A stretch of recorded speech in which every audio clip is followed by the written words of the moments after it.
ماریہ بنت شہاب آئیں اور تقریر پیش کریں۔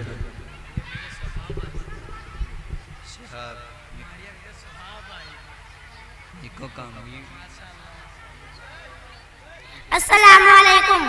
الحمدللہ رب العالمین والعاقبۃ للمتقین والصلاة والسلام علی رسولہ واصحابہ اجمعین، اما بعد اعوذ باللہ من الشیطان الرجیم، بسم اللہ الرحمن الرحیم۔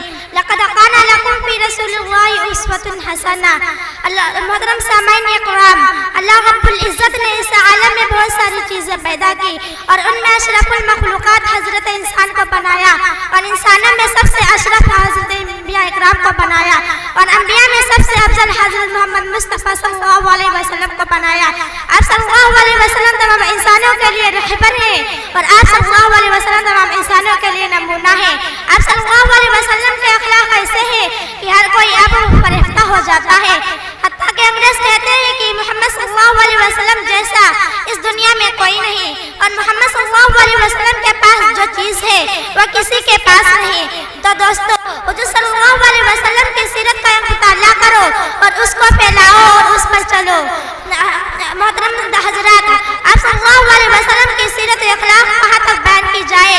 حضرت عائشہ صدیقہ رضی اللہ عنہا فرماتی ہے کہ قرآن آپ صلی اللہ علیہ وسلم کا اخلاق تفسیر ہے، اور اللہ نے قرآن اتارا، آپ صلی اللہ علیہ وسلم نے اس کی تفسیر ہے۔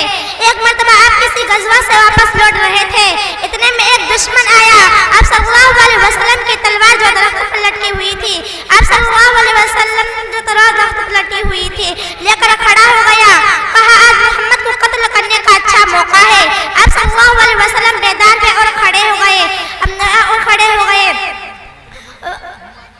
اور کھڑے ہو گئے اس دشمن نے کہا بتا محمد، اب تجھ کو مجھ سے کون بچائے گا؟ آپ صلی اللہ علیہ وسلم نے ایمان کے ساتھ جواب دیا اللہ۔ اس دشمن نے آپ صلی اللہ علیہ وسلم کا جواب سن کر تھر تھر کانپنے لگا اور کہا آپ صلی اللہ علیہ وسلم آپ ہی کے رحم و کرم پر ہوں۔ آپ صلی اللہ علیہ وسلم نے اس کو معاف کر دیا۔ دیکھو، حضور صلی اللہ علیہ وسلم کو قتل کرنے جا رہا تھا، مگر حضور صلی اللہ علیہ وسلم نے اس کو معاف فرما دیا۔ ایسے کئی واقعات ہیں جو کتب حدیث میں بھرے پڑے ہیں۔ آپ کو صلی اللہ علیہ وسلم کو کتنا ستایا، کتنی عزت دی، پھر بھی فتح مکہ کے وقت آپ صلی اللہ علیہ وسلم نے سب کو معاف فرما دیا۔ محترم دوستو، حضور صلی اللہ علیہ وسلم کی سنت اخلاق کے اندازہ لگائے کہ حضور صلی اللہ علیہ وسلم نے امت کے لیے کیسے اخلاق پیش کیے۔ چنانچہ مورخین نے سیرت کی کتابوں میں بھی درج کیا ہے کہ جو شخص یہ بھی واقعہ درج کیا ہے کہ جو شخص سب سے پہلے حرم میں داخل ہوگا، یہ واقعہ بھی درج کیا ہے کہ جب حضور صلی اللہ علیہ وسلم کی عمر 35 سال تھی، جب مکہ قریش خانہ کعبہ اجسن تعمیر کیا، کیونکہ اس کی دیواریں سیلاب کی وجہ سے پھٹ گئی تھی۔ عمارت کی تعمیر میں سب شریک رہے، مگر جب حج نصب کرنے کی باری آئی تو آپس میں اختلاف پیدا ہو گیا اور اختلاف سخت ہوتا گیا اسی 4 قسمیں گزر گئے، اور ہر آدمی کے شخص کی خواہش ہے یہ کام میرے ہاتھ سے انجام پائے۔ بالآخر ابو امیہ بن جعفر جو سب سے بڑی عمر والا اور جہادیدہ تھا، اس نے یہ مشورہ دیا کہ جو شخص کسی کو حکم بنا کر یہ کام پائے تکمیل تک پہنچایا جائے۔ اس کی رہ پر سب نے اتفاق کیا اور یہ بات پذیر ہوئی، وہ جو شخص سب سے پہلے حرم میں داخل ہوگا وہی اس کا حکم ہوگا۔